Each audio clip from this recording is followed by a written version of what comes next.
آپ نے نام سنا ہوگا محمود غزنوی اور ایاز کا، ان کا باہم محبت کا رشتہ بہت گہرا تھا۔ ایاز ٹوٹ کے چاہتا تھا بادشاہ کو، اب دیگر مصاحبین حسد کرتے تھے، بغض رکھتے تھے، وہ کہتے تھے یہ کوئی کیا اس میں کرشمہ اور کمال ہے کہ بادشاہ اس کو اتنا ہی چاہتا ہے۔ تو بادشاہ جب وزراء کا، مشیروں کا حسد حد سے بڑا ہوا دیکھا تو ایک سب کو اپنے دربار میں حاضر کیا۔ دربار میں ایک تالاب تھا، تو اس میں مٹھی بھر کے موتیوں کی پھینک دی، اور ایک وزیر کو کہا کہ یہ موتی نکال کے لاؤ، اور یہ خیال کرنا کہ تمہارا لباس بھی، تمہارا بدن بھی نہیں بھیگنا چاہیے۔ تو سب نے کہا کہ یہ عجیب بات ہے کہ حوض کی تہ سے موتی نکال کے لائیں اور لباس بھی نہ بھیگے اور بدن بھی نہ بھیگے، یہ تو لازمی ہوگا۔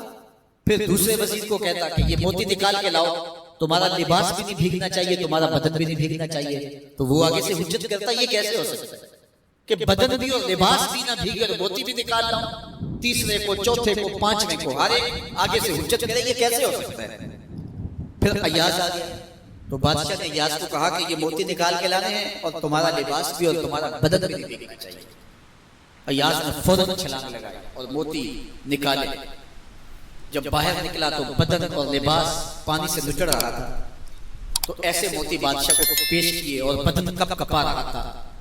تو بادشاہ بڑے غصے سے کہا کہ ایاز تمہارا بدن بھیگ گیا، تمہارے کپڑے بھی بھیگ گئے، میں نے کہا تھا لباس بھی نہیں بھیگنا چاہیے، کپڑے بھی نہیں بھیگنے چاہیے۔ تو ایاز بڑی لجاجت سے عرض کرنے لگا بادشاہ سلامت، آپ کے دو حکم تھے، ایک یہ کہ موتی نکال کے لانے، دوسرا حکم یہ تھا کہ لباس اور کپڑے بھیگنے نہیں چاہیے۔ تو ایک حکم میں نے پورا کر دیا ہے، دوسرے کی معافی چاہتا ہوں۔ تو صاحب اللہ نے حضرت انسان کے سینے میں جذبات کا ایک جہاں آباد کیا ہے، شیطان کو بھی انسان کے پیچھے لگا دیا اس کی آزمائش کے لیے، اس کے امتحان کے لیے۔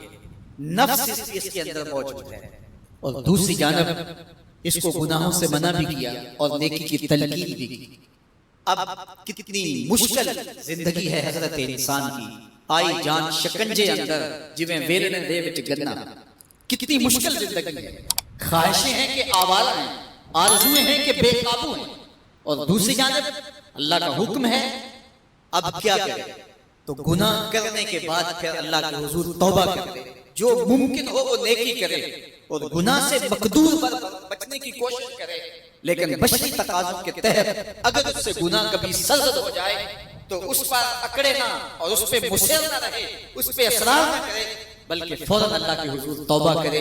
گناہ کرنے کے بعد بندہ جب توبہ کرتا ہے، التائب من الذنب کمن لا ذنب لہ، تو وہ ایسے ہوتا ہے جس طرح اس نے گناہ کیا ہوا ہی نہیں۔ بندہ 100 بار گناہ کر کے توبہ کرے، اللہ 100 بار معاف کرتا ہے۔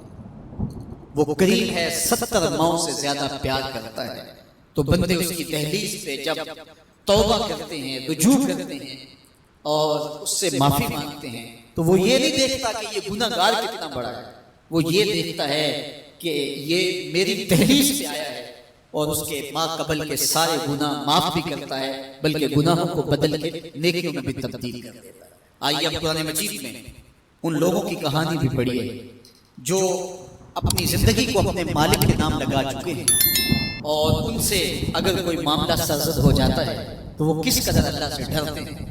والذین یؤتون ما آتوا وقلوبهم وجلہ انہم الی ربہم راجعون، فرمایا کہ وہ لوگ جب ان سے کوئی خطا سرزد ہو جاتی ہے، کوئی گناہ ہو جاتا ہے، تو ان کے دل لرز جاتے ہیں، خوف خدا سے وہ کانپنے لگ جاتے ہیں۔ انہم الی ربہم راجعون، تو وہ اپنے رب کی طرف رجوع کرنے والے ہوتے ہیں۔ اگر ان سے کبھی کوئی گناہ سرزد ہو جائے، ان سے کوئی غلطی سرزد ہو جائے، تو پھر اس پہ ضد نہیں کرتے، اس پر مصر نہیں ہو جاتے، اس پر حجتیں اور دلیلیں نہیں لاتے، بلکہ وہ کیا کرتے ہیں، فوراً اللہ کے حضور رجوع کرتے ہیں اور معافی مانگتے ہیں۔ اور اللہ کو یہ بہت پسند ہے کہ کوئی مجھ سے معافی مانگے، اور اللہ انہیں معاف کر دیتا ہے۔ اللہ اکبر۔ حضرت عبداللہ ابن مسعود رضی اللہ تعالیٰ عنہ فرماتے ہیں کہ مومن کی یہ شان ہے کہ جب وہ گناہ کر بیٹھے تو وہ یوں محسوس کرتا ہے جس طرح پہاڑ تلے آ گئے۔ یہ اس کی کیفیت ہے کہ گناہ کرنے کے بعد، نافرمانی کرنے کے بعد اس کا دل لرز اٹھتا ہے، وقلوبہم وجلہ، ان کے دل خوف خدا سے لرزنے لگ جاتے ہیں، کہ ہم سے یہ گناہ کیوں سرزد ہو گیا، یہ تو اللہ کی ناراضگی کا سبب ہے۔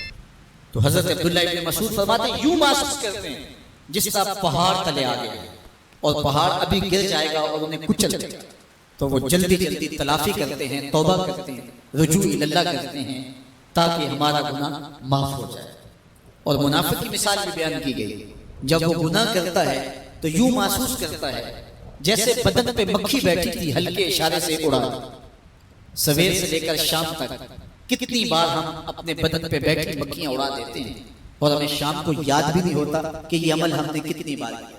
میں اور آپ اپنے اندر اتر کر کے دیکھ سکتے ہیں ہماری کیفیت باطن کیا ہے۔